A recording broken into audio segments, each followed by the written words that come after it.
ಆತ್ಮೀಯ ವಿದ್ಯಾರ್ಥಿಗಳೇ ಎಲ್ಲರಿಗೂ ನಮಸ್ಕಾರಗಳು.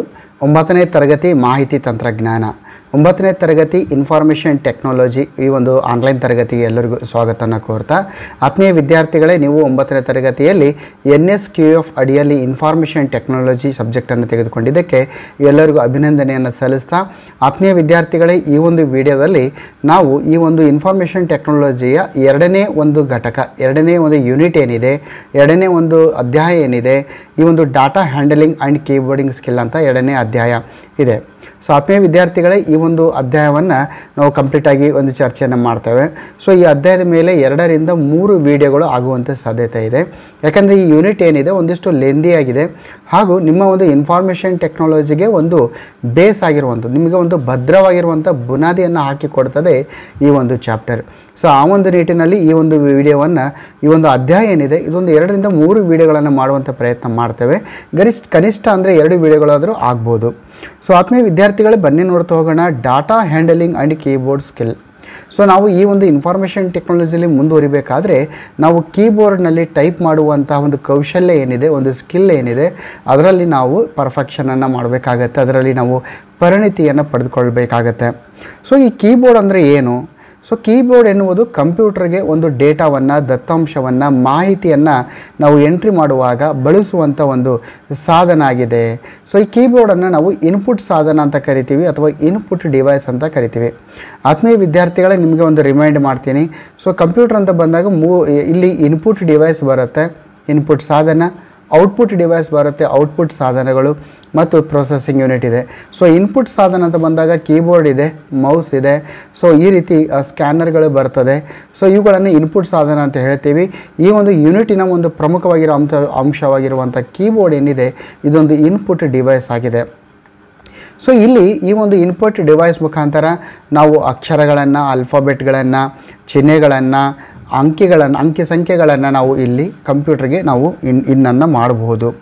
ಸೊ ಆತ್ಮೀಯ ವಿದ್ಯಾರ್ಥಿಗಳೇ ಬನ್ನಿ ನೋಡ್ತಾ ಹೋಗೋಣ. ಇದು ಕಂಪ್ಲೀಟ್ ಬೇಸಿಸ್ ಆಗಿರುವಂಥದ್ದು ಕೀಬೋರ್ಡ್ ಮೇಲಿರುತ್ತೆ.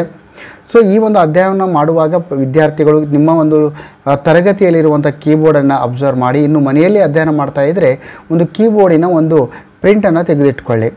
ಸೊ ಆತ್ಮೀಯ ವಿದ್ಯಾರ್ಥಿಗಳು ಈ ಕೀಬೋರ್ಡ್ನಲ್ಲಿ ಆಲ್ಫಾ ನ್ಯೂಮರಿಕ್ ಕೀಗಳಂತ ಬರುತ್ತೆ. ಆಲ್ಫಾ ನ್ಯೂಮರಿಕ್ ಕೀಗಳು ಅಂದರೆ ಇಲ್ಲಿ A to Z ವರೆಗೆ ಕೀಗಳಿರುತ್ತೆ, A to Z ಆಲ್ಫಾಬೆಟಿಕಲ್ ಕೀಸ್ಗಳು. ನ್ಯೂಮರಿಕಲ್ ಕೀಗಳಂದರೆ number keys. So number keys ಅಂತ ಬಂದಾಗ ಇಲ್ಲಿ 0 to 9 ವರೆಗೆ ನಂಬರ್ ಕೀಸ್ಗಳು ಬರ್ತದೆ. ಸೊ ಒಟ್ಟಾರೆಯಾಗಿ ಈ ಆಲ್ಫಾಬೆಟಿಕಲ್ ಕೀಸ್ ಅಂದಾಗ A to Z ಮತ್ತು ನ್ಯೂಮರಿಕಲ್ 0 to 9, ಒಟ್ಟಾರೆಯಾಗಿ ಈ ಎಲ್ಲ ಕೀಗಳನ್ನು ನಾವು ಆಲ್ಫಾ ನ್ಯೂಮರಿಕ್ ಕೀಗಳಂತ ನಾವು ಹೇಳ್ತೇವೆ. ಸೊ ಆತ್ಮೀಯ ವಿದ್ಯಾರ್ಥಿಗಳ ಪರೀಕ್ಷೆಯಲ್ಲಿ ಕೇಳ್ಬೋದು, ಆಲ್ಫಾ ನ್ಯೂಮರಿಕ್ ಕೀಗಳನ್ನು ಬರೆಯಿರಿ ಅಂತ 1 ಅಂಕಕ್ಕೆ ಕೇಳ್ಬೋದು. ಸೊ ಆತ್ಮೀಯ ವಿದ್ಯಾರ್ಥಿಗಳು ಈ ವಿಡಿಯೋ ಯಾವ ರೀತಿ ಸಾಗ್ತದೆ, ಈ ಒಂದು ಕ್ಲಾಸ್ ಯಾವ ರೀತಿ ಸಾಗುತ್ತೆ ಅಂದರೆ, ನೀವು ಯೂನಿಟ್ 2 ನಾವು ಪಾಠವನ್ನು ಇಲ್ಲಿ ಚರ್ಚೆ ಮಾಡ್ತಾ ಈ ಪಾಠದಲ್ಲಿ ಯಾವ ರೀತಿಯ ಪ್ರಶ್ನೆಗಳು ವಾರ್ಷಿಕ ಪರೀಕ್ಷೆಗೆ ಬರ್ತವೆ ಅದನ್ನು ಕೂಡ ನಾನು ರೈಸ್ ಮಾಡಿರ್ತೀನಿ. ನೀವು ಕೂಡ ಅದರ ಪ್ರಶ್ನೆಗಳನ್ನು ಬರೆದಿಟ್ಕೊಳ್ಳಿ, ಆಮೇಲೆ ಅದಕ್ಕೆ ಉತ್ತರನ ಬರೆಯುವಂಥ ಪ್ರಯತ್ನ ಮಾಡಿ. ಸೊ ಆಲ್ಫಾ ನ್ಯೂಮರಿಕ್ ಕೀಗಳಿಗೆ ಉದಾಹರಣೆ ಕೊಡಿ ಅಂದಾಗ ನೀವು ಬರಿಬೇಕಾಗತ್ತೆ. ಎರಡನೇದು ಇಲ್ಲಿ ವಿರಾಮ ಚಿಹ್ನೆಗಳು ಅಥವಾ ಪಂಕ್ಚುವೇಷನ್ ಕೀಸ್ ಅಂತ ಹೇಳ್ತೀವಿ ನಾವು. ಸೊ ವಿರಾಮ ಚಿಹ್ನೆಗಳು ಅಥವಾ ಪಂಕ್ಚುವೇಷನ್ ಕೀಸ್ ಅಂತ ಬಂದಾಗ ಸಾಮಾನ್ಯವಾಗಿ ನಾವು ವಾಕ್ಯಗಳನ್ನು ಬರೆಯುವಾಗ, ವಾಕ್ಯಗಳನ್ನು ಟೈಪ್ ಮಾಡುವಾಗ ಈ ರೀತಿಯ ಪಂಕ್ಚುವೇಷನ್ ಕೀಸ್ಗಳನ್ನು ನಾವು ಬಳಸ್ತೇವೆ, ವಿರಾಮ ಕೀಗಳು. ಸೊ ಇದರಲ್ಲಿ ಅಲ್ಪ ವಿರಾಮ ಬರುತ್ತೆ, ಪೂರ್ಣ ವಿರಾಮ ಬರ್ತದೆ, ಅರ್ಧ ವಿರಾಮ ಬರ್ತದೆ, ಬ್ರ್ಯಾಕೆಟ್ಗಳು ಬರ್ತವೆ, ಆವರಣಗಳು ಬರ್ತವೆ. ಸೊ ಈ ರೀತಿ ಅದರಲ್ಲಿ ಪ್ಲಸ್ ಬರುತ್ತೆ, ಮೈನಸ್ ಬರುತ್ತೆ, ಸೆಮಿಕಾಲನ್ ಇರುತ್ತೆ. ಸೊ ಇವುಗಳನ್ನೆಲ್ಲ ನಾವು ಈ ವಿರಾಮ ಚಿಹ್ನೆಗಳು ಅಂತ ನಾವು ಕರಿತೀವಿ. ಸೊ ಕೀಬೋರ್ಡ್ನಲ್ಲಿ ನೀವು ಅಬ್ಸರ್ವ್ ಮಾಡ್ಬೋದು. ಸೊ ಈ ರೀತಿಯ ಒಂದು ಚಿಹ್ನೆಗಳನ್ನು ಬಳಸಬೇಕಾದಾಗ ನಿಮ್ಮ ಕೀಬೋರ್ಡ್ನಲ್ಲಿರುವಂಥ ಒಂದು ಶಿಫ್ಟ್ ಎಂಬ ಒಂದು ಕೀ ಇದೆ. ಆ ಶಿಫ್ಟ್ ಕೀಯನ್ನು ನೀವು ಒತ್ತಿ ಹಿಡಿದು ನೀವೇನು ಮಾಡಬೇಕಾಗತ್ತೆ, ವಿರಾಮ ಚಿಹ್ನೆಗಳನ್ನು ನೀವು ಒತ್ತಿದ್ರೆ ಅಂದರೆ ನಿಮ್ಮ ಒಂದು ಕೀ ಕೆಳಗಡೆ ಒಂದು ನಂಬರ್ ಇರುತ್ತೆ, ಅದರ ಮೇಲೆ ವಿರಾಮ ಚಿಹ್ನೆಗಳಿರುತ್ತೆ. ಆ ವಿರಾಮ ಚಿಹ್ನೆಗಳನ್ನು ಬಳಸಬೇಕಾದ್ರೆ ಶಿಫ್ಟ್ ಕೀಯನ್ನು ನಾವು ಒಟ್ಟಿಗೆ ಪ್ರೆಸ್ ಮಾಡಬೇಕಾಗತ್ತೆ. ಇನ್ನು ನೆಕ್ಸ್ಟ್ ಬರುವಂಥದ್ದು ಆಲ್ಟ್ ಕೀ ಇದೆ. ಸೊ ಆಲ್ಟರ್ನೇಟ್ ಎಂಬ ಒಂದು ಶಬ್ದ, ಅದನ್ನು ನಾವು ಸಂಕ್ಷಿಪ್ತವಾಗಿ ಅಲ್ಲಿ ಆಲ್ಟ್ ಅಂತ ಬಳಸಿದ್ದೀವಿ, ಆಲ್ಟ್ ಕೀ ಅಂತ ಹೇಳ್ತೇವೆ.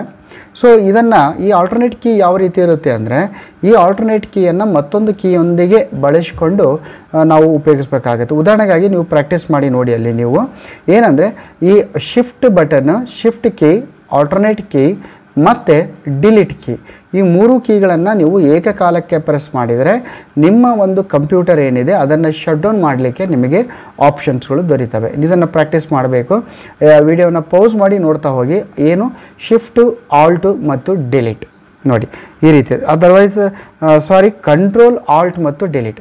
ಕಂಟ್ರೋಲ್ ಬಟನ್ನು, ಆಲ್ಟ್ ಬಟನ್ನು ಮತ್ತು ಡಿಲೀಟ್ ಬಟನ್ ಏಕಕಾಲಕ್ಕೆ ನೀವು ಪ್ರೆಸ್ ಮಾಡಿದರೆ ಏನಾಗುತ್ತೆ, ನಿಮಗೆ ಶಟ್ ಡೌನ್ ಮೆನು ಸಿಗ್ತದೆ. ಸೊ ಆಲ್ಟ್ ಬಟನನ್ನು, ಆಲ್ಟ್ ಕೀಯನ್ನು ಬಳಸಬೇಕಾದಾಗ ನಾವು ಇತರ ಕೀಗಳೊಂದಿಗೆ ಬಳಸಿದಾಗ ನಮಗೆ ಅಲ್ಲಿ ಫಂಕ್ಷನ್ ದೊರೀತದೆ. ಇನ್ನು ಬಾಣದ ಕೀಲಿಗಳಿವೆ. ಬಾಣ ಅಂದರೆ ಆ್ಯರೋ ಮಾರ್ಕ್. ಸೊ ಇದರಲ್ಲಿ ಏನಿದೆ, ಬಾಣದಲ್ಲಿ ಏನಿದೆ, ಅಪ್ ಇದೆ, ಡೌನ್ ಇದೆ, ರೈಟ್ ಇದೆ, ಲೆಫ್ಟ್ ಇದೆ. ಅಂದರೆ ಈ ಒಂದು ಬಾಣದ ಕೀಗಳು ಹೇಗಿರುತ್ತೆ ಅಂದರೆ ಮೇಲ್ಭಾಗ, ಕೆಳಭಾಗ, ಬಲಭಾಗ ಮತ್ತು ಎಡಭಾಗಕ್ಕೆ ನಿಮ್ಮ ಕರ್ಸರ್ಗಳನ್ನು ನೀವು ಚಲಿಸಬೇಕಾದಾಗ ಈ ಒಂದು ಬಾಣದ ಕೀಲಿಗಳನ್ನು ನಾವು ಬಳಸ್ತೀವಿ. ಇನ್ನು ಶಿಫ್ಟ್ ಮತ್ತು ಆಲ್ಟ್ ಕೀಗಳು, ಈಗಾಗಲೇ ನಾನು ಹೇಳಿದೆ, ನಾನು ಶಿಫ್ಟ್ ಕೀಯನ್ನು ಬೇರೆ ಕೀಗಳೊಂದಿಗೆ ಸಂಯೋಗಿಸಿ ನಾವು ಅದನ್ನು ಬಳಸ್ಬೋದು. ಈಗಾಗಲೇ ಹೇಳಿದೆ, ನೀವು ಇದನ್ನು ಪ್ರಾಕ್ಟೀಸ್ ಮಾಡಿ. ಒಂದು MS ವರ್ಡ್ ಓಪನ್ ಮಾಡಿ. MS ವರ್ಡ್ ನಾನು ನಿಮಗೆ ಅದನ್ನು ಪ್ರಾಕ್ಟಿಕಲ್ ಮಾಡಿ ತೋರಿಸಿರ್ತೀನಿ ನಾನು. ಸೊ ಆತ್ಮೀಯ ವಿದ್ಯಾರ್ಥಿಗಳು, ಇದೊಂದು MS ವರ್ಡ್ ಇದೆ. ಸೊ ಇಲ್ಲಿ ನಾನು ಈ ಇಂಟ್ರೊಡಕ್ಷನ್ ಟು ರ್ಯಾಪಿಡ್ ಟೈಪಿಂಗ್ ಅಂತ ಇದೆ. ಈಗ ನಾನು ನೋಡಿ ಇಲ್ಲಿ ಕರ್ಸರ್ ಇದೆ. ಈಗ ನಾನು ಏನು ಮಾಡ್ತೀನಿ, ಶಿಫ್ಟ್ ಬಟನನ್ನು ಪ್ರೆಸ್ ಮಾಡಿ ನನ್ನ ಕರ್ಸರನ್ನು ಇದೇ ಲೈನಿನ ಕೊನೆಯ ಅಕ್ಷರ ಆ್ಯಂಡ್ ಅಂತ ಏನಿದೆ, ಆ್ಯಂಡ್ ಡಿಗೆ ತಂದು ಇರ್ತೀನಿ. ನೋಡಿ ಈಗ ಈ ಒಂದು ಲೈನ್ ಸೆಲೆಕ್ಟ್ ಆಯಿತು. ನೋಡಿ ಶಿಫ್ಟ್ ಯಾವ ರೀತಿ ಆಗುತ್ತೆ, ನೀವು ಇದನ್ನು ಪ್ರಾಕ್ಟೀಸ್ ಮಾಡಬೇಕು. ಕರ್ಸರನ್ನು ನಾನು ಇಂಟ್ರೊಡಕ್ಷನಿನ ಶಬ್ದದ ಮೊದಲನೇ ಅಕ್ಷರ ಆಯ್ಕೆ ತಂದೆ. ಆಮೇಲೆ ಶಿಫ್ಟ್ ಎಂಬ ಒಂದು ಕೀಯನ್ನು ಪ್ರೆಸ್ ಮಾಡ್ತೀನಿ. ಹಾಗೇ ಪ್ರೆಸ್ ಮಾಡ್ತಾ ಈಗ ನನ್ನ ಒಂದು ಕರ್ಸರನ್ನು ಐಂಡಿಗೆ ತಂದು ಅಲ್ಲಿ ಕ್ಲಿಕ್ ಮಾಡ್ತೀನಿ. ಆಗ ಒಂದು ಲೈನ್ ಕಂಪ್ಲೀಟಾಗಿ ಸೆಲೆಕ್ಟ್ ಆಯಿತು. ಅಂದರೆ ಶಿಫ್ಟ್ ಯಾವ ರೀತಿ ಆಗುತ್ತೆ, ಕರ್ಸರನ್ನು ಮೂವ್ ಮಾಡುವಾಗ, ಕರ್ಸರನ್ನು ಸೆಲೆಕ್ಟ್ ಮಾಡುವಾಗ, ಇಲ್ಲಿ ಟೆಕ್ಸ್ಟ್ಗಳನ್ನು, ಅಕ್ಷರಗಳನ್ನು ಸೆಲೆಕ್ಟ್ ಮಾಡುವಾಗ ಶಿಫ್ಟ್ ಪ್ಲಸ್ ನಾವು ಈ ಮೌಸನ್ನು ಬಳಸ್ಕೊಂಡು, ಈಗ ಮತ್ತೊಂದು ಸಲ ತೋರಿಸಿರ್ತೀನಿ. ಕರ್ಸರ್ ಇಂಟ್ರೊಡಕ್ಷನ್ ಶಬ್ದದ ಮೊದಲನೇ ಅಕ್ಷರಕ್ಕೆ ನಿಲ್ಲುತ್ತೆ.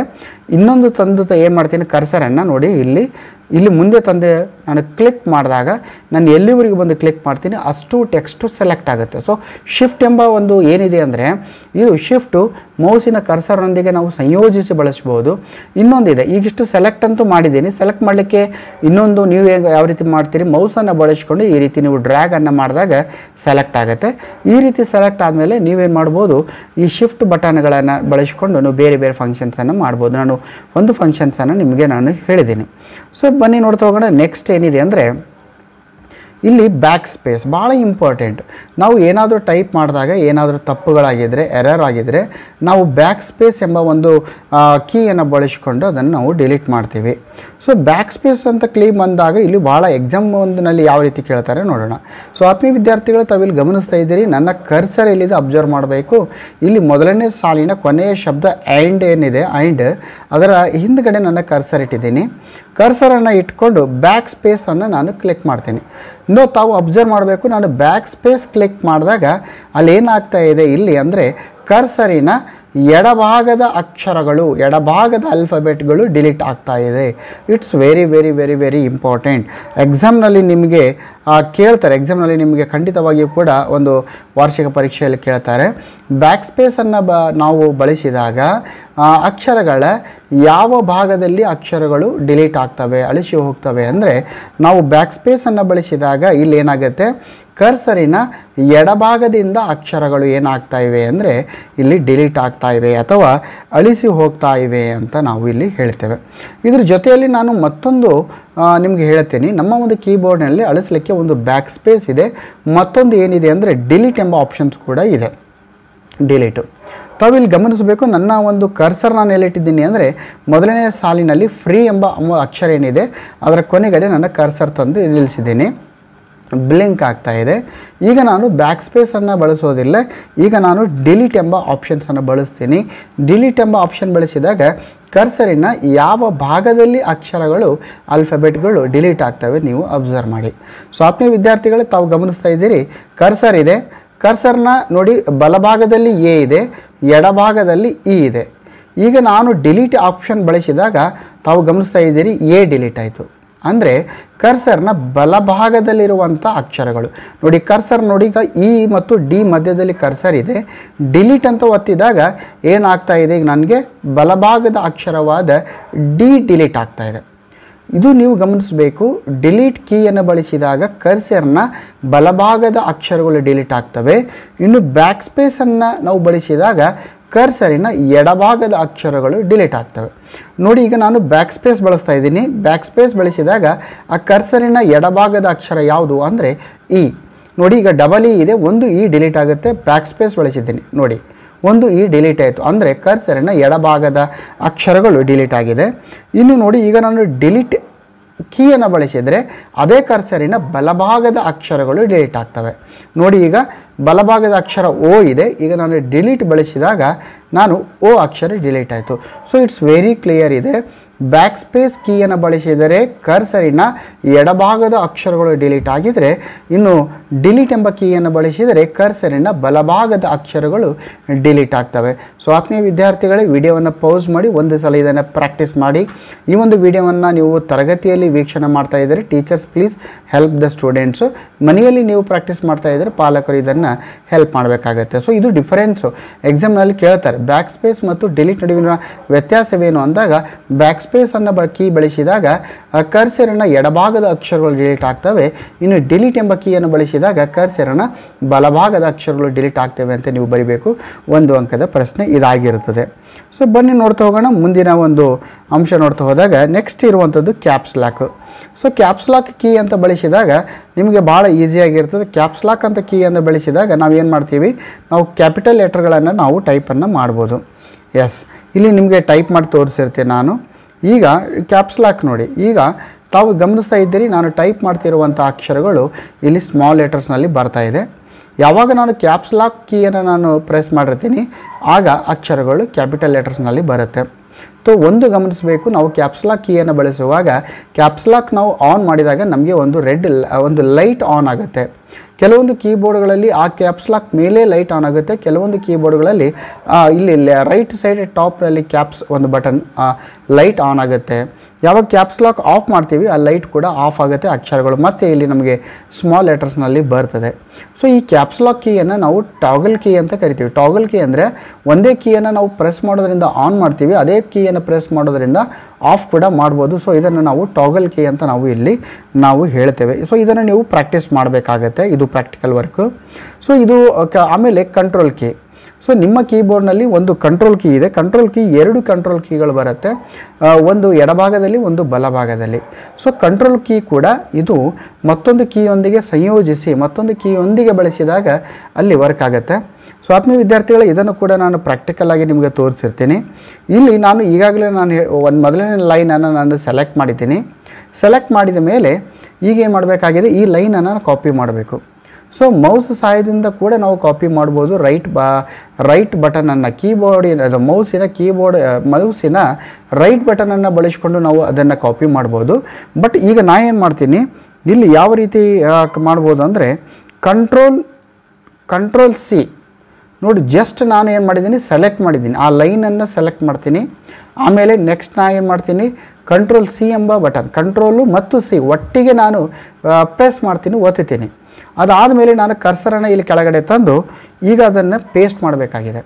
ಸೊ ಪೇಸ್ಟ್ ಮಾಡಬೇಕಾದಾಗ ನಾನು ಏನು ಮಾಡ್ತೀನಿ, ಮತ್ತೆ ಕಂಟ್ರೋಲ್ ಕೀ ಮತ್ತು ನಿಮ್ಮ ಆಲ್ಫಾಬೆಟಿಕಲ್ ವಿ ಕೀಯನ್ನು ಎರಡನ್ನೂ ಒಂದೇ ಬಾರಿಯಾಗಿ ಪ್ರೆಸ್ ಮಾಡ್ತೀನಿ.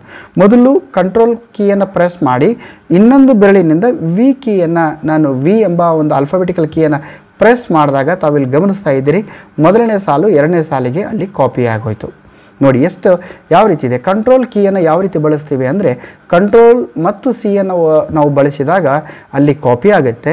ಕಂಟ್ರೋಲ್ ಮತ್ತು ವಿಯನ್ನು ಬಳಸಿದರೆ ಕಾಪಿ ಆಗಿರುವಂಥ ಟೆಕ್ಸ್ಟು ಪೇಸ್ಟ್ ಆಗುತ್ತೆ. ಇದನ್ನು ಪ್ರಾಕ್ಟೀಸ್ ಮಾಡಿ, ಪ್ರತಿಯೊಬ್ಬ ವಿದ್ಯಾರ್ಥಿಗಳು ಪ್ರಾಕ್ಟೀಸ್ ಮಾಡಿ. ಸೊ ಕಂಟ್ರೋಲ್ ಕೀಯನ್ನು ಯಾವ ರೀತಿ ಬಳಸ್ತೀವಿ, ನಾವು ಇತರ ಕೀಯೊಂದಿಗೆ ಸಂಯೋಜನೆ ಮಾಡಿ ಅದನ್ನು ಬಳಸ್ತೀವಿ. ಸೊ ಇದಾದಮೇಲೆ ಡಿಲೀಟ್, ಈಗಾಗಲೇ ಡಿಲೀಟ್ ಬಗ್ಗೆ ಹೇಳಿದ್ದೀನಿ. ಡಿಲೀಟ್ ಕರ್ಸರಿನ ಬಲಭಾಗದ ಅಕ್ಷರಗಳನ್ನು ಡಿಲೀಟ್ ಮಾಡ್ತದೆ. ಸೊ ಎಸ್ಕೇಪ್ ಅಂತ ಇದೆ, ESC ಬಟನ್. ಎಸ್ಕೇಪ್ ಅಂದರೆ ನಾವು ಯಾವುದಾದ್ರೂ ಒಂದು ಕಾರ್ಯಕ್ರಮವನ್ನು ನೋಡುವಾಗ, ಯಾವುದೇ ಪ್ರೋಗ್ರಾಮ್ ಓಪನ್ ಮಾಡಿದಾಗ ಎಸ್ಕೇಪ್ ಅಂದಾಗ ಆ ಕಾರ್ಯಕ್ರಮದಿಂದ ಅದು ಹಿಂದಕ್ಕೆ ಬರುತ್ತದೆ. ಸೊ ಇದು ಭಾಳ ಇಂಪಾರ್ಟೆಂಟು. ಎಕ್ಸಾಂಪಲ್ ಆಗಿ ನೀವು ಒಂದು ಯೂಟ್ಯೂಬನ್ನು ಪ್ಲೇ ಮಾಡ್ತಾ ಇರ್ತೀರಿ. ಆ ಯೂಟ್ಯೂಬನ್ನು ನಿಮ್ಮ ಒಂದು ಲ್ಯಾಪ್ಟಾಪಿನ ಅಥವಾ ನೀವು ಕಂಪ್ಯೂಟರ್ನ ಫುಲ್ ಸ್ಕ್ರೀನಲ್ಲಿ ನೋಡ್ತಾ ಇರ್ತೀರಿ. ಆಗ ನೀವು ಎಸ್ಕೇಪ್ ಬಟನನ್ನು ಪ್ರೆಸ್ ಮಾಡಿದರೆ ಆ ಸ್ಕ್ರೀನ್ ಏನಾಗುತ್ತೆ, ಮಿನಿಮೈಸ್ ಆಗುತ್ತೆ, ಹಾಫ್ ಸ್ಕ್ರೀನಿಗೆ ಬರುತ್ತೆ. ಇದನ್ನು ಮಾಡಿ ನೋಡಿ. ಅಂದರೆ ಯಾವುದೇ ಒಂದು ಪ್ರೋಗ್ರಾಮನ್ನು ನೀವು ರನ್ ಮಾಡುವಾಗ ಎಸ್ಕೇಪ್ ಅಂತ ಮಾಡಿದಾಗ ಅದು ಸ್ಕಿಪ್ ಆಗುತ್ತೆ ಅಥವಾ ಒಂದು ಸ್ಟೆಪ್ಪು ಹಿಂದಕ್ಕೆ ಬರ್ತದೆ.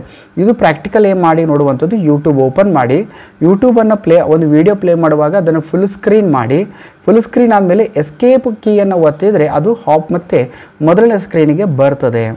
ಸೊ ಇದಾದಮೇಲೆ enter key. So enter key ಅಂತ ಏನಿದೆ, ಈ ಎಂಟರ್ ಕೀಯನ್ನು ಎಲ್ಲಿ ಬಳಸ್ತೀವಿ ಅಂದರೆ ನಾವು ಮುಂದಿನ ಸಾಲಿಗೆ ಹೋಗಬೇಕಾದಾಗ ನೋಡಿ. ಈಗ ನೋಡಿ, ತಾವಿಲ್ಲಿ ಗಮನಿಸ್ತಾ ಇದ್ದೀರಿ, ನಾನು ಇದು ಏನು ರಫ್ ವರ್ಕ್ ಮಾಡಿದೆ ಇದನ್ನು ಡಿಲೀಟ್ ಮಾಡಿರ್ತೀನಿ ನಾನು. ತಾವಿಲ್ಲಿ ಗಮನಿಸ್ತಾ ಇದ್ದೀರಿ, ಇಲ್ಲಿ ನನ್ನ ಕರ್ಸರ್ ಏನಿದೆ ಮೊದಲನೇ ಸಾಲಿನ ಕೊನೆಯ ಶಬ್ದದ ಕೊನೆಯ ಅಕ್ಷರದ ಮೇಲೆ ಕರ್ಸರ್ ಇದೆ. ಮುಂದಿನ ಸಾಲಿಗೆ ಹೋಗಬೇಕಾಗಿದೆ. ಸೊ ಮುಂದಿನ ಸಾಲಿಗೆ ಹೋಗಬೇಕಾದಾಗ ನಾನು ಎಂಟರ್ ಎಂಬ ಕೀಯನ್ನು ಒತ್ತುತ್ತೀನಿ, ಆಗ ಮುಂದಿನ ಸಾಲಿಗೆ ಬಂತು. ನಾನು ಇನ್ನೂ ಮುಂದಿನ ಸಾಲಿಗೆ ಹೋಗಬೇಕಾದಾಗ ಈ ರೀತಿ ನಾನು ಎಂಟರ್ ಕೀಯನ್ನು ಪ್ರೆಸ್ ಮಾಡ್ತಾ ಹೋದ ಹಾಗೆ ಅದು ಮುಂದಿನ ಸಾಲಿಗೆ ಹೋಗುತ್ತೆ. ಸೊ ಮುಂದಿನ ಒಂದು ಹೊಸ ಸಾಲನ್ನು ಪ್ರಾರಂಭ ಮಾಡಬೇಕಾದಾಗ ನಾವು ಎಂಟರ್ ಕೀಯನ್ನು ನಾವಿಲ್ಲಿ ಬಳಸ್ತೀವಿ ಅಂತ ನಾವು ಹೇಳ್ತೀವಿ. ಇದಾದಮೇಲೆ ಫಂಕ್ಷನ್ ಕೀಸ್ ಅಂತ ಬರುತ್ತೆ. ಸೊ ಫಂಕ್ಷನ್ ಕೀಸ್ ಅಂದರೆ ಪ್ರತಿಯೊಂದು ಇಲ್ಲಿ ನೋಡಿ, ಒಂದು ಕೀಬ್ಯಾಡ್ನಲ್ಲಿ F1 to F12, F1, F2, F3, F4, F5, F6, F7, F8, F9, F10, F11, F12. So 12 function ಕೀಸ್ಗಳು ಬರ್ತದೆ. ಸೊ ಇವುಗಳನ್ನು ಫಂಕ್ಷನ್ ಕೀಸ್ ಅಂತ ಹೇಳ್ತೀವಿ. ಸೊ ಪ್ರತಿಯೊಂದು ಫಂಕ್ಷನ್ ಕೀಸು ತನ್ನದೇ ಆಗಿರುವಂಥ ಕಾರ್ಯವನ್ನು ಮಾಡ್ತದೆ. ಸೊ ಅದನ್ನು ಮತ್ತೊಂದು ಪ್ರತ್ಯೇಕವಾದ ವಿಡಿಯೋದಲ್ಲಿ ನಾವು F1 ಫಂಕ್ಷನ್ ಕೀ ಏನು ಮಾಡ್ತದೆ, F2 ಏನು ಮಾಡುತ್ತೆ, F3 ಏನು ಮಾಡ್ತದೆ, ಸೊ ಅದಕ್ಕೆ ಇರುವಂಥ ಸಂಬಂಧಿಸಿದ ಪ್ರತ್ಯೇಕವಾದ ಒಂದು ವಿಡಿಯೋವನ್ನು ನಾವು ಅಪ್ಲೋಡ್ ಮಾಡಿ ತೋರಿಸ್ತೇವೆ.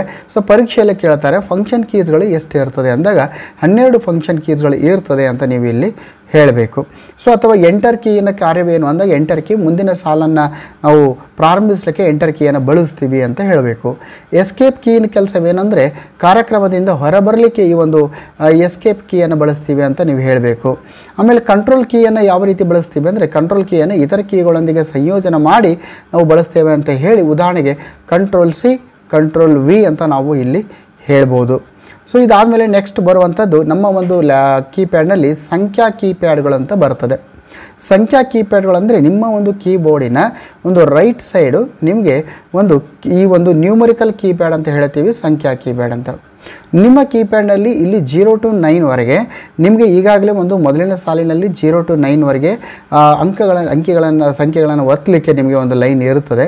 ಜೊತೆಯಲ್ಲಿ ರೈಟ್ ಸೈಡ್ ಒಂದು ನಿಮ್ಮ ನ್ಯೂಮರಿಕಲ್ ಕೀಪ್ಯಾಡ್ ಅಂತ ಬರುತ್ತೆ. ಚಿತ್ರದಲ್ಲಿ ಗಮನಿಸ್ತಾ ಇದ್ದೀರಿ, ಈ ರೀತಿ ಕೀಪ್ಯಾಡ್ ಬರುತ್ತೆ.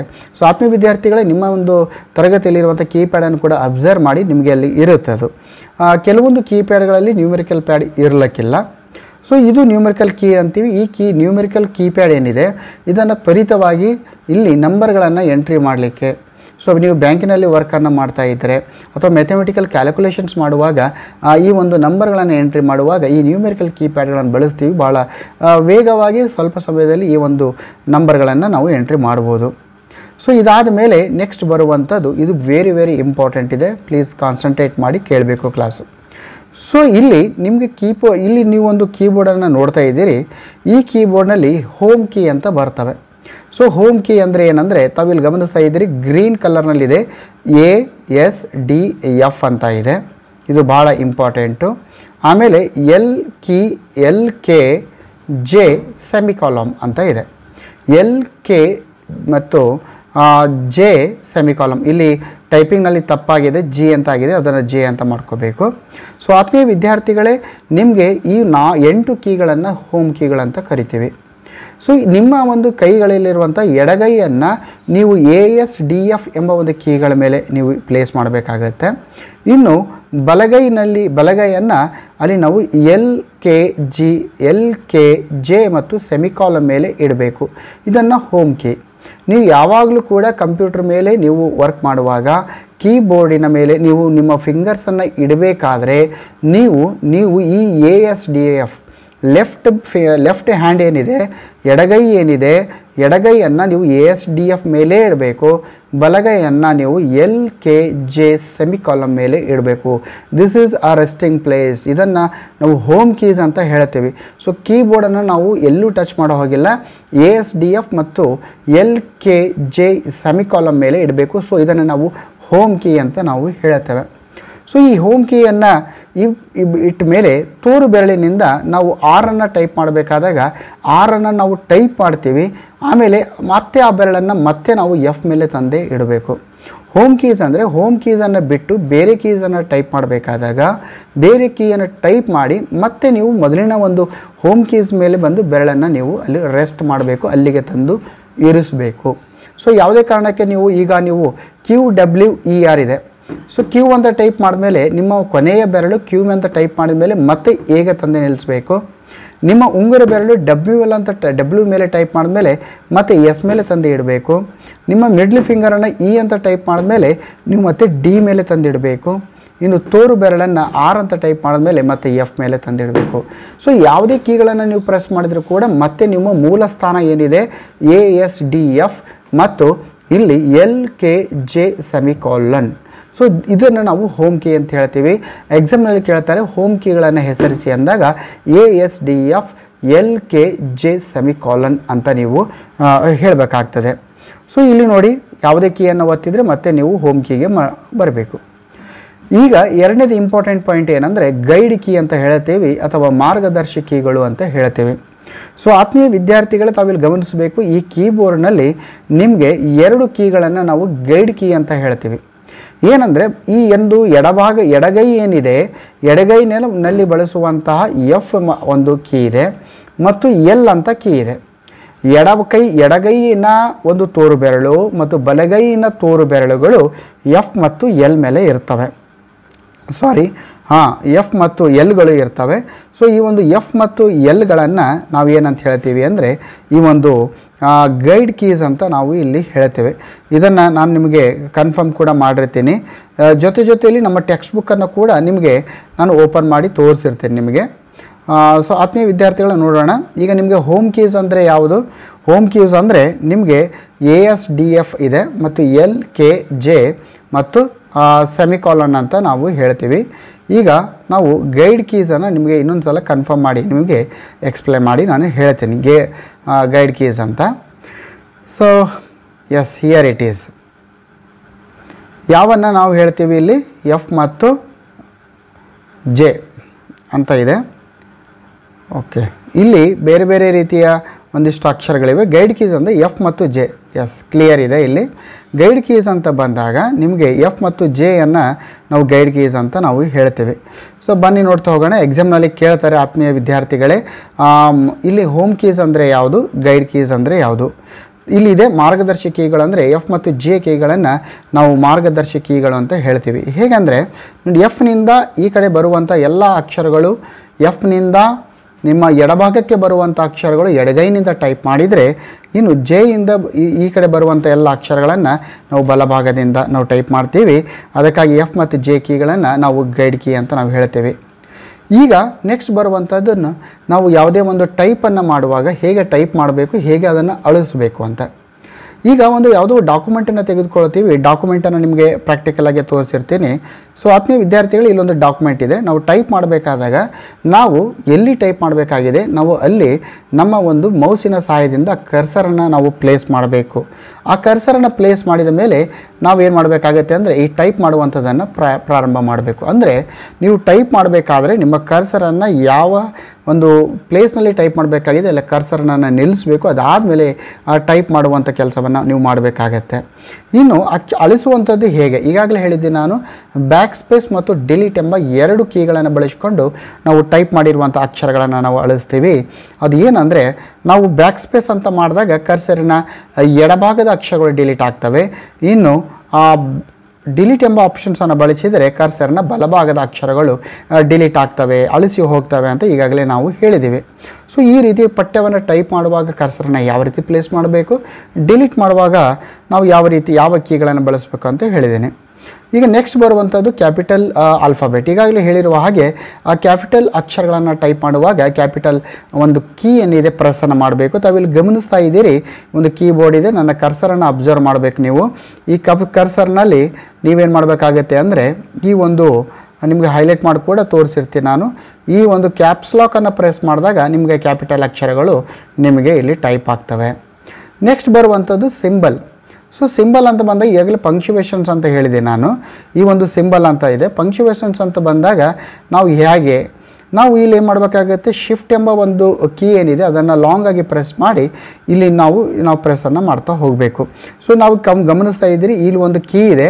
ವಿತೌಟ್ ಶಿಫ್ಟ್ ಕೀಯನ್ನು ಪ್ರೆಸ್ ಮಾಡಿದರೆ ಕೆಳಗಿನ ಒಂದು ಸಿಂಬಲ್ ಪ್ರೆಸ್ ಆಗುತ್ತೆ. ಸೊ ಶಿಫ್ಟ್ ಇಟ್ಕೊಂಡು ನಾವು ಪ್ರೆಸ್ ಮಾಡಿದರೆ ಮೇಲಿನ ಸಿಂಬಲ್ಗಳು ಪ್ರೆಸ್ ಆಗುತ್ತೆ. ಸೊ ಇದಾದಮೇಲೆ ನೆಕ್ಸ್ಟ್ ಬರುವಂಥದ್ದು ವಾಕ್ಯಗಳನ್ನು ಟೈಪ್ ಮಾಡುವುದು, ಪ್ಯಾರಾಗ್ರಾಫನ್ನು ಯಾವ ರೀತಿ ರಚನೆಯನ್ನು ಮಾಡಬೇಕು. ಸೊ ಅದನ್ನು ತೋರಿಸಿರ್ತೀನಿ ನಾನು. ಸೊ ಆತ್ಮೀಯ ವಿದ್ಯಾರ್ಥಿಗಳೇ, ತಾವಿಲ್ಲಿ ಗಮನಿಸ್ತಾ ಇದ್ದೀರಿ, ಇಲ್ಲಿ ಇಷ್ಟೊಂದು ನಾನು ಮ್ಯಾಟ್ರನ್ನ ಟೈಪ್ ಮಾಡಿದ್ದೀನಿ.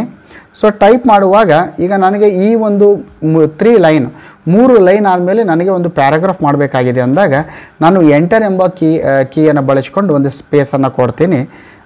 ಎಂಟರ್ ಕೀಯನ್ನು ಬಳಸ್ತೀನಿ, ಆಮೇಲೆ ಸ್ಪೇಸನ್ನು ಬಳಸ್ತೀನಿ.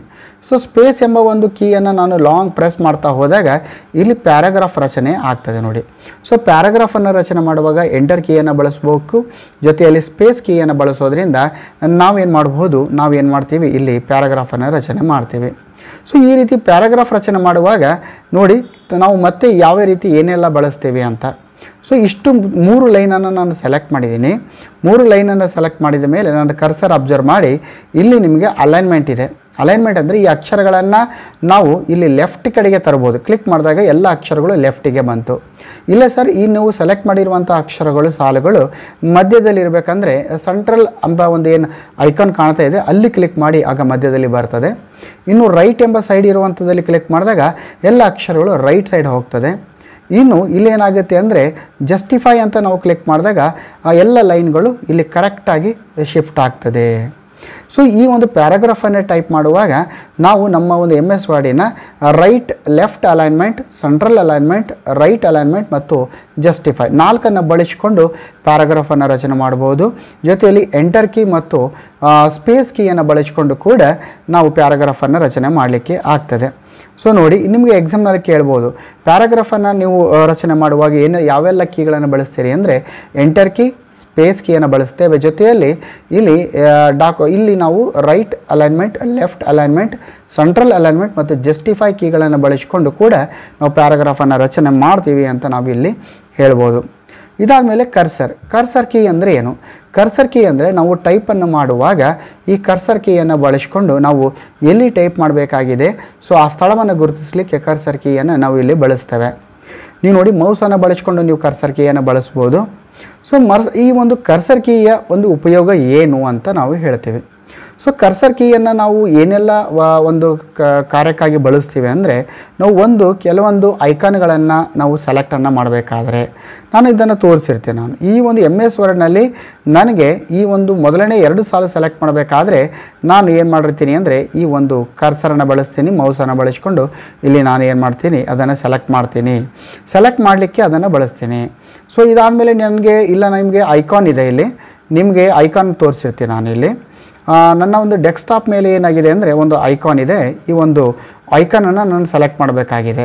ಸೊ ಐಕಾನನ್ನು ಸೆಲೆಕ್ಟ್ ಮಾಡಬೇಕಾದಾಗ ಜಸ್ಟ್ ನಾನು ಕ್ಲಿಕ್ ಮಾಡಿದಾಗ ಅದು ಸೆಲೆಕ್ಟ್ ಆಗುತ್ತೆ ನೋಡಿ. ಸೆಲೆಕ್ಟ್ ಮಾಡಬೇಕಾದ್ರೂ ಕೂಡ ನಾನು ಕರ್ಸರನ್ನು ಬಳಸ್ತೀನಿ. ಅಕ್ಷರಗಳನ್ನು ಸೆಲೆಕ್ಟ್ ಮಾಡುವಂಥದ್ದು ಇರ್ಬೋದು, ಅಥವಾ ಐಕಾನ್ಗಳನ್ನು ಸೆಲೆಕ್ಟ್ ಮಾಡುವಂಥದ್ದು ಇರ್ಬೋದು, ಅಥವಾ ನಾನು ಡ್ರ್ಯಾಗ್ ಮಾಡಬೇಕಾಗಿದೆ ನೋಡಿ. ಈಗ ಎಕ್ಸಾಂಪಲ್ ಆಗಿ ನಾನು ಇಲ್ಲೊಂದು ಏನು ಟೈಪ್ ಮಾಡಿದ್ದೀನಿ ಇದನ್ನು ನಾನು ಪ್ರಿಂಟ್ ಮಾಡಬೇಕಾಗಿದೆ.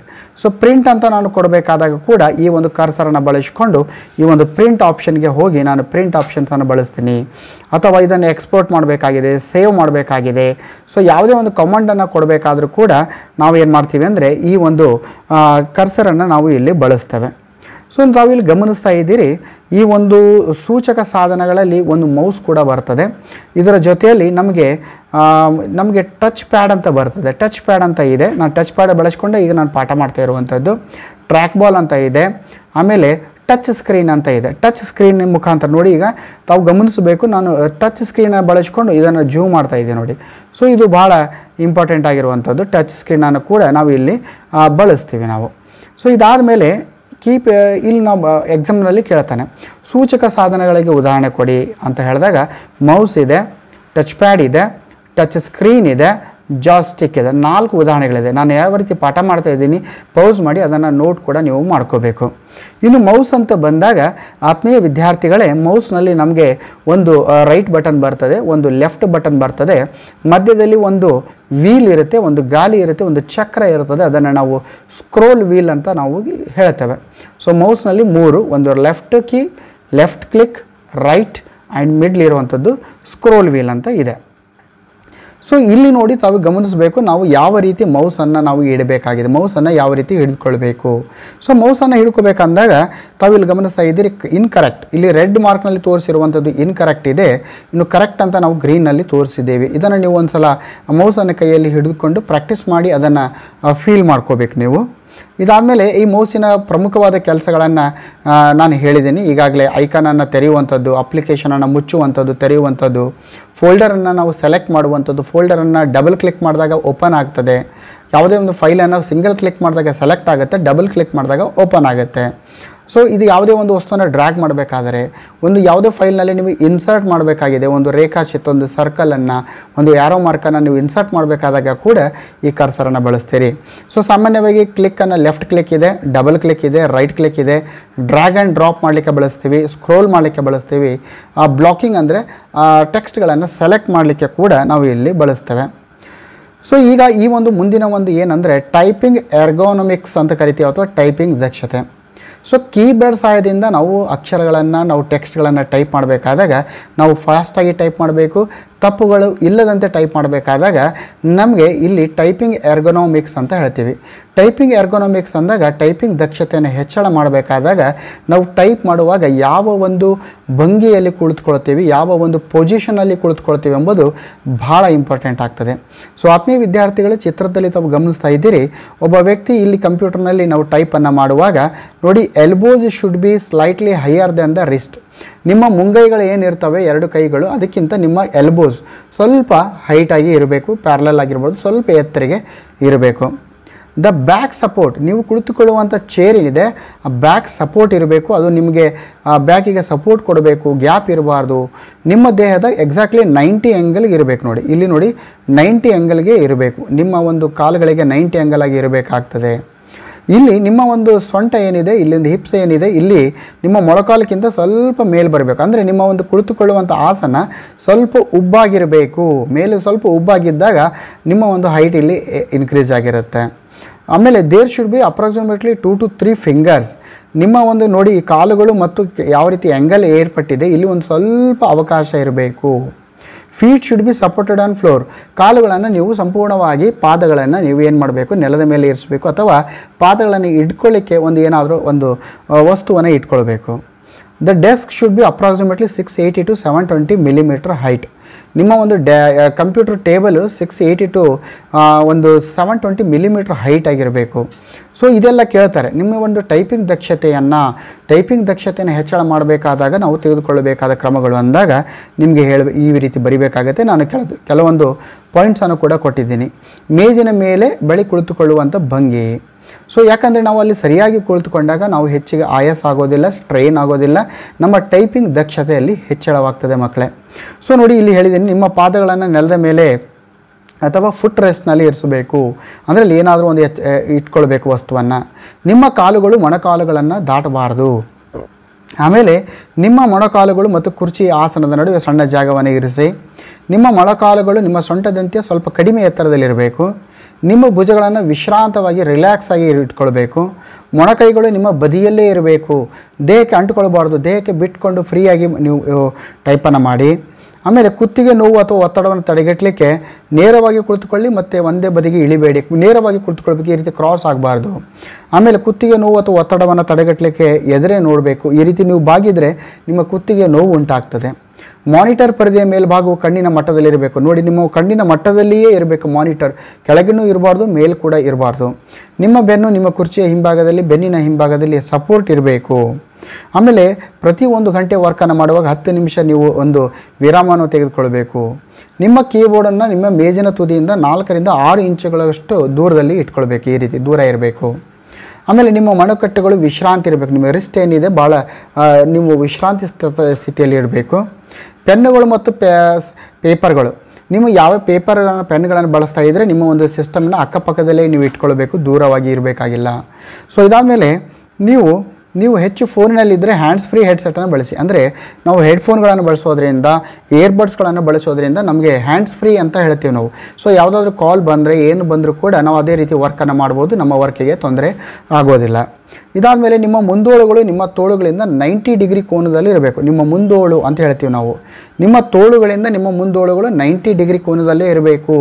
ಸೊ ಅದು ಭಾಳ ಇಂಪಾರ್ಟೆಂಟ್, ಎಕ್ಸಾಮ್ನಲ್ಲಿ ಕೂಡ ಕೇಳ್ತಾರೆ. ನಿಮ್ಮ ಒಂದು ಭುಜದಿಂದ ನಿಮ್ಮ ಮುಂದೋಳುಗಳು 90 ಡಿಗ್ರಿಯಲ್ಲಿ ಇರಬೇಕು. ಎಷ್ಟು ಡಿಗ್ರಿಯಲ್ಲಿ ಇರಬೇಕು ಅಂತ ಕೇಳ್ಬೋದು. ನಿಮ್ಮ ಕೀಬೋರ್ಡ್ ತುಂಬ ಹೆಚ್ಚು ಅಥವಾ ತುಂಬ ಕಡಿಮೆ ಇರುವುದು ನೋಡಿ. ತುಂಬ ಹೈಟಿಗೂ ಇರಬಾರ್ದು, ತುಂಬ ಡೌನಿಗೂ ಕೂಡ ನಿಮ್ಮ ಕೀಬೋರ್ಡ್ಗಳನ್ನು ಇಟ್ಕೋಬಾರ್ದು. ತಾವು ಇಲ್ಲಿ ಗಮನಿಸ್ತಾ ಇದ್ದೀರಿ ಚಿತ್ರದಲ್ಲಿ ನಿಮ್ಮ ಯಾವ ರೀತಿ ನಿಮ್ಮ ಸಿಟ್ಟಿಂಗ್ ಅರೇಂಜ್ಮೆಂಟ್ ಇರಬೇಕು ಅಂತ ಹೇಳಿ. ಸೊ ನಾವು ಕಂಪ್ಯೂಟರನ್ನು ಪರ್ಚೇಸ್ ಮಾಡುವಾಗ ಸಾಕಷ್ಟು ಹಣವನ್ನು ಖರ್ಚು ಮಾಡ್ತೇವೆ, ಆದರೆ ಅದಕ್ಕೆ ಸಂಬಂಧಿಸಿದ ಟೇಬಲ್ ಮತ್ತು ಚೇರನ್ನು ಪರ್ಚೇಸ್ ಮಾಡುವಾಗ ಹಣವನ್ನು ಖರ್ಚು ಮಾಡುವುದಿಲ್ಲ. ಅದು ನಮ್ಮ ಒಂದು ಆರೋಗ್ಯದ ಮೇಲೆ ಒಂದು ವ್ಯತಿರಿಕ್ತವಾದ ಪರಿಣಾಮವನ್ನು ಬೀರುತ್ತದೆ.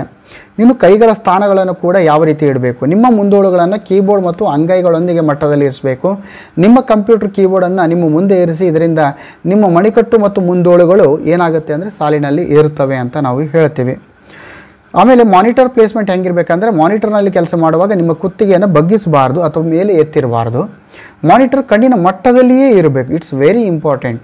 ಅದರಿಂದ ನಾವು ಭಾಳಷ್ಟು ಜನ ಹೇಳಿರ್ತಾರೆ ಕಂಪ್ಯೂಟರ್ನಲ್ಲಿ ಹೆಚ್ಚಾಗಿ ಕಾರ್ಯ ಮಾಡಿದರೆ ನಿಮಗೆ ಸ್ಪೆಕ್ಟ್ಸ್ ಬರುತ್ತೆ, ಕನ್ನಡಕಗಳು ಬರ್ತದೆ ಅಂತ. ಯಾಕಂದರೆ ಆ ಲೆವೆಲ್ ಏನಿದೆ ಭಾಳ ಇಂಪಾರ್ಟೆಂಟ್ ಆಗ್ತದೆ ಮಕ್ಕಳೇ. ಆಮೇಲೆ ಎಕ್ಸಾಂಪಲ್ ಹೆಂಗಂದರೆ, ಒಂದು 17 ಇಂಚಿನ ಮಾನಿಟರ್ ಇದ್ದರೆ ನೀವು 60 to 65 ಸೆಂಟಿಮೀಟರ್ ಏನಿರಬೇಕು ಆ ಮಾನಿಟರ್ ದೂರ ಇರಬೇಕು. ಮತ್ತು ನಿಮ್ಮ ಕೀಬೋರ್ಡ್ ಮತ್ತು ಮೌಸ್ ಏನಿದೆ ಅದರ ಮಧ್ಯದಲ್ಲಿ 20 ಸೆಂಟಿಮೀಟರ್ ಸ್ಥಳಾವಕಾಶ ಇರಬೇಕು. ನಿಮ್ಮ ಕೀಬೋರ್ಡ್ ಒಂದು ಕಡೆ, ಮೌಸ್ ಒಂದು ಕಡೆ ದೂರವಾಗಿ ಇರಬಾರ್ದು. ಆಮೇಲೆ ಕುರ್ಚಿ ಮತ್ತು ಹೊಂದಾಣಿಕೆಗಳನ್ನು ಈಗಾಗಲೇ ನಿಮಗೆ ಹೇಳಿದ್ದೀನಿ, ಅದನ್ನು ಆ ರೀತಿ ಮಾಡಬೇಕು. ಸೊ ಕೈ ಬೆರಳುಗಳ ಮೇಲೆ, ಕೀಬೋರ್ಡ್ ಮೇಲೆ ಬೆರಳುಗಳು ಯಾವ ರೀತಿ ಇರಬೇಕು ಅಂದರೆ, ಯಾವಾಗಲೂ ASDF ಮೇಲೆ ಲೆಫ್ಟ್ ಹ್ಯಾಂಡ್ ಇದ್ದರೆ ರೈಟ್ ಹ್ಯಾಂಡನ್ನು JKL ಮತ್ತು ಇಲ್ಲಿ ನಾವು ಸೆಮಿಕಾಲನ್ ಮೇಲೆ ನಾವು ಇರಬೇಕಾಗತ್ತೆ. ಸೊ ಇದಾದಮೇಲೆ ನೋಡಿ, ಈಗ ನೆಕ್ಸ್ಟ್ ಬರುವಂಥದ್ದು ಮೊದಲನೇ ಸಾಲು. ಸೊ ಆತ್ಮೀಯ ವಿದ್ಯಾರ್ಥಿಗಳೇ, ನಮ್ಮ ಕೀಬೋರ್ಡ್ನಲ್ಲಿ ಮೊದಲನೇ ಸಾಲು ಯಾವುದು ಅಂದರೆ ಇಲ್ಲಿ JX ಕೆಳಗಿಂದ ನೋಡಬೇಕು. ಮೊದಲನೇ ಸಾಲು ಅಂದರೆ ಮೇಲಿಂದ ಬರಬೇಡಿ. JXCVBNM ಕೀಬೋರ್ಡನ್ನು ನೋಡ್ತಾ ಹೋಗಿ, ಇದನ್ನು ನಾವು ಮೊದಲನೇ ಸಾಲು ಅಂತ ಹೇಳ್ತೀವಿ. ಇನ್ನು ಎರಡನೇ ಸಾಲು ಅಂತ ಬಂದಾಗ ಹೋಮ್ ಕೀಸ್ ಅಂದರೆ ದಟ್ ಈಸ್ ASDFGH JKL ಸೆಮಿಕಾಲನನ್ನು ಎರಡನೇ ಸಾಲು ಅಂತ ಕರಿತೀವಿ ಅಥವಾ ಹೋಮ್ ಕೀ ಅಂತ ಕರಿತೀವಿ. ನಿಮಗೆ ಪರೀಕ್ಷೆಯಲ್ಲಿ ಕೇಳ್ಬೋದು ಹೋಮ್ ಕೀಸ್ ಯಾವುದು, ಮೊದಲನೇ ಸಾಲು ಯಾವುದು ಅಂತ. ಇನ್ನು ಎರಡನೇ ಸಾಲು ಆಯಿತು. ಮೂರನೇ ಸಾಲು ಅಂದರೆ ಇಲ್ಲಿ QW ನೋಡಿ, ನಾನು ಕರ್ಸರ್ ಅಬ್ಸರ್ವ್ ಮಾಡಬೇಕು. QWERTYUIOP ಅನ್ನು ನಾವು ಇಲ್ಲಿ ಮೂರನೇ ಸಾಲು ಅಂತ ಹೇಳ್ತೀವಿ ಅಥವಾ ಅಪ್ಪರ್ ಕೀ ಅಂತ ಹೇಳ್ತೀವಿ. ಇನ್ನು ನಾಲ್ಕನೇ ಸಾಲನ್ನು ಬಾಟಮ್ ಕೀ ಅಂತ ಹೇಳ್ತೀವಿ. ಬಾಟಮ್ ಕೀ ಅಂತ ಬಂದಾಗ ಇಲ್ಲಿ ಕೆಳಗೆದ್ದು JXCVBNM ಈ ರೀತಿ ಇದ್ದದ್ದನ್ನು ಕಾಮ ಮತ್ತು ಫುಲ್ ಸ್ಟಾಪನ್ನು ಬಾಟಮ್ ಕೀ ಅಥವಾ ಕೆಳಗಿನ ಸಾಲು ಅಂತ ನಾವು, ಅಥವಾ ನಾಲ್ಕನೇ ಸಾಲು ಅಂತ ಕೂಡ ನಾವು ಅದನ್ನು ಹೇಳ್ತೇವೆ. ಸೊ ಆತ್ಮೀಯ ವಿದ್ಯಾರ್ಥಿಗಳೇ, ನೀವು ಹೋಮ್ ಕೀ ಅಥವಾ ಹೋಮ್ ಕೀಸ್ ಅಂತ ನಾವೇನು ಹೇಳಿದ್ದೀವಿ ASDF ಅದನ್ನು ಪರಿಣಿತಿಯಲ್ಲಿ ಪಡಬೇಕಾದ್ರೆ, ಅದನ್ನು ಟೈಪ್ ಮಾಡಲಿಕ್ಕೆ ನೀವು ಮಾಸ್ಟ್ರಿಯನ್ನು ಪಡಿಬೇಕಾದ್ರೆ ನಿಮಗೆ ಒಂದಿಷ್ಟು ವರ್ಕನ್ನು ಕೊಟ್ಟಿದ್ದೀನಿ. ಈ ರೀತಿ ನೀವು ಏನು ಮಾಡಬೇಕು, ಟೈಪಿಂಗನ್ನು ಮಾಡಬೇಕು. ಸೊ ನಿಮ್ಮ ಹೋಮ್ ಕೀ ಮೇಲೆ ASDF ಮೇಲೆ ಮತ್ತು ಈ ರೀತಿ JKL ಸೆಮಿಕಾಲನ್ ಮೇಲೆ ಇಟ್ಟಾಗ ಈ ಅಕ್ಷರಗಳನ್ನು ಟೈಪ್ ಮಾಡಿ. ಈ ಅಕ್ಷರಗಳನ್ನು ನಿರಂತರವಾಗಿ ಒಂದು 10 ಪುಟವನ್ನು ಟೈಪ್ ಮಾಡ್ತಾ ಹೋದಾಗ ನಿಮ್ಮ ಹೋಮ್ ಕೀ ಮೇಲೆ ನೀವು ಒಂದು ಪರಿಣಿತಿಯನ್ನು ಪಡಿತೀರಿ, ಒಂದು ಮಾಸ್ಟ್ರಿಯನ್ನು ಪಡಿತೀರಿ. ಸೊ ಯಾವಾಗ ನೀವು ಟೈಪ್ ಮಾಡ್ತೀರಿ, ನೀವು ಕೀಬೋರ್ಡನ್ನು ನೋಡಲೇಬಾರ್ದು. It's very important. ಎರಡನೇದು, ಪ್ರತಿಯೊಂದು ಅಕ್ಷರವು ಇನ್ನೊಂದರ ಕೆಳಗೆ ಬರಬೇಕು. ಪ್ರತಿಯೊಂದು ಅಕ್ಷರ ಇರುತ್ತಲ್ಲ, ಅಕ್ಷರ ಆದಮೇಲೆ ಅಕ್ಷರ, ಒಂದು ಕೀಯನ್ನು ಎಯನ್ನು ಬಳಸಿದ ಮೇಲೆ ನೀವು ಕ್ಯೂವನ್ನು ಬಳಸ್ತೀರಿ ಅಂದರೆ ಮತ್ತೆ ಎ ಮೇಲೆ ಬರಬೇಕು. ನಿಮ್ಮ ಹೋಮ್ ಕೀಸ್ ಮೇಲೆ ನಿಮ್ಮ ಫಿಂಗರ್ಸ್ ಇರಬೇಕು. ಅಪ್ಪರ್ ಕೀ ಮತ್ತು ಬಾಟಮ್ ಕೀಯನ್ನು ನೀವು ಪ್ರೆಸ್ ಮಾಡಿದಾಗ ಮತ್ತೆ ನಿಮ್ಮ ಮೊದಲನೇ ಸ್ಥಿತಿಯಲ್ಲೇ ಬರಬೇಕಾಗುತ್ತದೆ. ಇದಾದಮೇಲೆ ಪಠ್ಯದ ಮೇಲೆ ನಿಮ್ಮ ಮನಸ್ಸನ್ನು ಕೇಂದ್ರೀಕರಿಸಿ. ನೀವು ಯಾವುದನ್ನು ನೋಡಿ ಟೈಪ್ ಮಾಡ್ತಾ ಇದ್ದೀರಿ ಅದನ್ನು ನೋಡಬೇಕು. ನಿಮ್ಮ ಕಣ್ಣುಗಳು ಯಾವ ಹಾಳೆಯನ್ನು ನೋಡ್ತಾ ಇದ್ದೀರಿ ಆ ಹಾಳೆಯನ್ನು ನೋಡಬೇಕು. ಕೈಗಳು ಕೀಬೋರ್ಡ್ ಮೇಲೆ ಇರಬೇಕು. ನಿಮ್ಮ ಕಣ್ಣುಗಳು ಕೀಬೋರ್ಡ್ ಮೇಲೆ ಇರಬಾರ್ದು. ಟೈಪಿಂಗನ್ನು ಸಾಕಷ್ಟು ನಿಖರವಾಗಿ, ತಪ್ಪುಗಳು ಆಗದಂತೆ ಫಾಸ್ಟಾಗಿ ಮಾಡಬೇಕು. ತಪ್ಪುಗಳಾಗದಂತೆ ಕೂಡ ನಾವು ಮಾಡಬೇಕಾಗತ್ತೆ. ಸೊ ಇದನ್ನು ವರ್ಡ್ ಪರ್ ಮಿನಿಟ್ ಅಂತ ಹೇಳ್ತೀವಿ. ಟೈಪಿಂಗ್ ಸ್ಪೀಡನ್ನು ನಾವು word per minute, text per minute ಅಂತ ಕೂಡ ನಾವು ಅಳಿತೀವಿ. ಟೈಪಿಂಗ್ ಮೇಲೆ ಪಾಂಡಿತ್ಯ ಪಡೆಯುವವರೆಗೆ ಎಲ್ಲಿವರೆಗೂ ನಾವು ಪರ್ಫೆಕ್ಷನ್ ಆಗ್ತೀವಿ ಅಲ್ಲಿವರೆಗೂ ಕೂಡ ನಾವು ಟೈಪನ್ನು ಮಾಡಬೇಕು ಮಕ್ಕಳೇ. ಸೊ ಇದಾದಮೇಲೆ ಈ ಒಂದು ಡಯಾಗ್ರಾಮ್ ಏನಿದೆ, ಆತ್ಮೀಯ ಶಿಕ್ಷಕರಿರ್ಬೋದು, ಪಾಲಕರಿರ್ಬೋದು, ಈ ಡಯಾಗ್ರಾಮನ್ನು ಒಂದು ಪ್ರಿಂಟನ್ನು ತೆಗೆದುಕೊಂಡು ನಿಮ್ಮ ಒಂದು ಕಂಪ್ಯೂಟರ್ ಲ್ಯಾಬ್ನಲ್ಲಿ ಪೇಸ್ಟ್ ಮಾಡಿ. ಸೊ ಇಲ್ಲಿ ಏನು ಹೇಳಿದ್ದೀವಿ ಅಂದರೆ, ಯಾವ ಒಂದು ಫಿಂಗರ್ ನೋಡಿ, ಇದು ಇಂಡೆಕ್ಸ್ ಫಿಂಗರ್ ಅಂತ ಹೇಳ್ತೀವಿ, ಮಿಡ್ಲ್ ಫಿಂಗರ್ ಅಂತ ಹೇಳ್ತೀವಿ, ರಿಂಗ್ ಫಿಂಗರ್ ಅಂತ ಹೇಳ್ತೀವಿ, ಇದನ್ನು ನಾವು ಲಿಟ್ಲ್ ಫಿಂಗರ್ ಅಂತ ಹೇಳ್ತೇವೆ. ಸೊ ಆತ್ಮೀಯ ವಿದ್ಯಾರ್ಥಿಗಳೇ, ಇಲ್ಲಿ ಇಂಡೆಕ್ಸ್ ಫಿಂಗರ್ನಿಂದ ನಾವು ಏನೆಲ್ಲ ಏನೆಲ್ಲ ಕೀಗಳನ್ನು ಪ್ರೆಸ್ ಮಾಡ್ತೀವಿ ಅಂತ. ಸೊ ಇಂಡೆಕ್ಸ್ ಫಿಂಗರ್ ಸಹಾಯದಿಂದ ನಾವು RT, FG ಮತ್ತು CV ಎಂಬ ಆ ಕೀಗಳನ್ನು ಪ್ರೆಸ್ ಮಾಡ್ತೀವಿ. ಜೊತೆಯಲ್ಲಿ ನ್ಯೂಮರಿಕ್ನಲ್ಲಿ 4 ಮತ್ತು 5 ಅಕ್ಷರಗಳನ್ನು ನಾವು ಪ್ರೆಸ್ ಮಾಡ್ತೀವಿ. ಈ ಒಂದು ಡಯಾಗ್ರಾಮ್ ಭಾಳ ಇಂಪಾರ್ಟೆಂಟು. ಯಾವ ಫಿಂಗರ್ನಿಂದ ಯಾವ ಅಕ್ಷರಗಳನ್ನು ಟೈಪ್ ಮಾಡಬೇಕು ಅಂತ ಈ ಒಂದೇ ಡಯಾಗ್ರಾಮ್ನಲ್ಲಿ ನಿಮಗೆ ತಿಳಿತದೆ. ಪ್ರತಿಯೊಬ್ಬ ವಿದ್ಯಾರ್ಥಿಗಳು ಇದನ್ನು ಪ್ರಿಂಟನ್ನು ತೆಗೆದುಕೊಂಡು ಮನೆಯಲ್ಲಿ ಕೂಡ ಪೇಸ್ಟ್ ಮಾಡಿ ನೀವು ಸ್ಟಡಿ ಮಾಡುವಂಥ ಪ್ಲೇಸ್ನಲ್ಲಿ. So it's very important. 3ನೇ ಸಾಲನ್ನು ಅಭ್ಯಾಸ ಮಾಡಬೇಕಾದ್ರೆ, ನೀವು ಪ್ರಾಕ್ಟೀಸ್ ಮಾಡಬೇಕಾದ್ರೆ ಒಂದಿಷ್ಟು ವರ್ಕನ್ನು ಕೊಟ್ಟಿದ್ದೀನಿ, ಅದೇ ರೀತಿ ನೀವು ಪ್ರಾಕ್ಟೀಸನ್ನು ಮಾಡಿ. ಸೊ ನಿಮ್ಮ ಲ್ಯಾಬ್ನಲ್ಲಿ ಯಾವುದೇ ಒಂದು MS ವರ್ಡನ್ನು ಓಪನ್ ಮಾಡಿ ನಿಮಗೆ ಇಷ್ಟ ಬಂದಂತೆ ಟೈಪ್ ಮಾಡುವಂಥದ್ದಲ್ಲ, ನೀವು ಹೋಮ್ ಕೀಯನ್ನು ಪ್ರಾಕ್ಟೀಸ್ ಮಾಡಬೇಕಾದ್ರೆ ಈಗ ಹೇಳಿದ್ದೀನಿ. 3ನೇ ಸಾಲು ಅಂದರೆ ಇಲ್ಲಿ ನಿಮಗೆ ಅಪ್ಪರ್ ಲೈನ್ ಅಂತ ಹೇಳ್ತೀವಿ, QWERT, ಈ ಲೈನನ್ನು ಪ್ರಾಕ್ಟೀಸ್ ಮಾಡಬೇಕಾದ ಇದನ್ನು ನೀವು ಪ್ರಾಕ್ಟೀಸ್ ಮಾಡಿ. ಬಾಟಮ್ ಲೈನನ್ನು ಪ್ರಾಕ್ಟೀಸ್ ಮಾಡಬೇಕಾದಾಗ ನಾನು ಕೊಟ್ಟಿದ್ದೀನಿ GAMROXY. ಸೊ ಈ ರೀತಿ ನೀವು ಬಾಟಮ್ ಲೈನನ್ನು ನೀವು ಪ್ರಾಕ್ಟೀಸ್ ಮಾಡಿ. ಇಲ್ಲಿ ಅಲೋಕೇಶನ್ ಆಫ್ ಕೀಸ್ ಬಗ್ಗೆ ಒಂದು ಡಯಾಗ್ರಾಮ್ ಇದೆ, ಇದು ಕೂಡ ಬಹಳ ಇಂಪಾರ್ಟೆಂಟು. ಸೊ ಬಾಟಮ್ ಕೀಸ್ ಅಂತ ಬಂದಾಗ ನೋಡಿ, ಲೆಫ್ಟ್ ಹ್ಯಾಂಡ್ ಇದೆ, ಲಿಟ್ಲ್ ಫಿಂಗರ್ ಈ ರೀತಿ ಇದೆ, ring finger, middle finger, index finger. ನೋಡಿ, ಇಂಡೆಕ್ಸ್ ಫಿಂಗರನ್ನು ನಾವು ಯಾವ್ಯಾವ ಕೀಗೆ ಬಳಸ್ತೀವಿ ಅಂದರೆ C ಮತ್ತು Vಗೆ ಬಳಸ್ತೀವಿ. ಆಮೇಲೆ ಮಿಡ್ಲ್ ಫಿಂಗರನ್ನು Xಗೆ, ರಿಂಗ್ ಫಿಂಗರ್ನ Zಗೆ. ಸೊ ಆತ್ಮೀಯ ವಿದ್ಯಾರ್ಥಿ, this diagram is very very very important and useful. ಇದನ್ನು ನೀವು ಪರ್ಫೆಕ್ಟ್ ಆಗಬೇಕಾಗತ್ತೆ. ಸೊ ಇದಾದಮೇಲೆ ನಾವು 4ನೇ ಸಾಲು ಬಾಟಮ್ ಲೈನ್, 4ನೇ ಸಾಲು ಅಂದರೆ ನ್ಯೂಮರಿಕಲ್ ಲೈನ್ ಅಂತ ಹೇಳ್ತೀವಿ. ಯಾವ ರೀತಿ 1 2 3 4 ಅಪ್ ಟು 9 0ವರೆಗೆ ಇದೆ, ಅದನ್ನು ಬಳಸಬೇಕಾದಾಗ ಅದನ್ನು 4ನೇ ಸಾಲು ಅಂತ ಹೇಳ್ತೀವಿ. ಇನ್ನು ರೈಟ್ ಸೈಡ್ ಇರುವಂಥದ್ದು ನ್ಯೂಮರಿಕಲ್ ಕೀಪ್ಯಾಡ್ ಅಂತ ಹೇಳ್ತೀವಿ, ಸಂಖ್ಯೆಗಳ ಕೀಪ್ಯಾಡು. ಸೊ ಇದನ್ನು ಸಂಖ್ಯೆಗಳ ಕೀಪ್ಯಾಡನ್ನು ನೀವು ಪರ್ಫೆಕ್ಷನ್ ಆಗಬೇಕಾದಾಗ ನಿಮಗೆ ನೋಡಿ ಯಾವ ರೀತಿ ಇರುತ್ತೆ. ಈ 7 4 1 ಈ ಅಕ್ಷರಗಳನ್ನು ರೈಟ್ ಫಿಂಗರ್ಲಿಂದ, 8 5 2 ಇಲ್ಲಿ ರೈಟ್ ಫಿಂಗರ್ನೇ ಬಳಸಿ, 9 6 3 ಮಿಡ್ಲ್ ಫಿಂಗರನ್ನು ಬಳಸಬೇಕು. ಆಮೇಲೆ ಮೈನಸ್, ಪ್ಲಸ್ ಮತ್ತು ಎಂಟರನ್ನು ಇಂಡೆಕ್ಸ್ ಫಿಂಗರನ್ನು ಬಳಸಿಕೊಂಡು ನೀವು ಟೈಪನ್ನು ಮಾಡಬೇಕು. ನೋಡಿ, ಇಲ್ಲಿ ಇದು ಕೊಟ್ಟಿದ್ದೀನಿ. ಈ ಕೆಳಗಿನ ಏನು ಚಾರ್ಟ್ ಇದೆ, ಇಟ್ಸ್ ವೆರಿ ಇಂಪಾರ್ಟೆಂಟ್. ಲೆಫ್ಟ್ ಫಿಂಗರ್ಲಿಂದ ಬಳಸುವಂಥದ್ದು 1, ಆಮೇಲೆ ರಿಂಗ್ ಫಿಂಗರ್ಲಿಂದ 2 ಅಂಕಿಯನ್ನು ರಿಂಗ್ ಫಿಂಗರಿಂದ ಬಳಸ್ತೀವಿ. ಎಲ್ಲವನ್ನು ರೈಟ್ ಹ್ಯಾಂಡ್ಲಿಂದ ಬಳಸ್ತೀವಿ. ಮಿಡ್ಲ್ ಫಿಂಗರನ್ನು 3ಇಂದ, ಇಂಡೆಕ್ಸ್ ಫಿಂಗರಿಂದ 4, ಇಂಡೆಕ್ಸ್ ಫಿಂಗರಿಂದ 5. ಸೊ ಇದು ವಿಶೇಷವಾಗಿ ನ್ಯೂಮರಿಕಲ್ ಕೀಪ್ಯಾಡನ್ನು ಬಳಸುವಾಗ ಈ ಒಂದು ಪ್ಯಾಟ್ರನ್ ನಿಮಗೆ ಹೆಲ್ಪ್ ಆಗ್ತದೆ.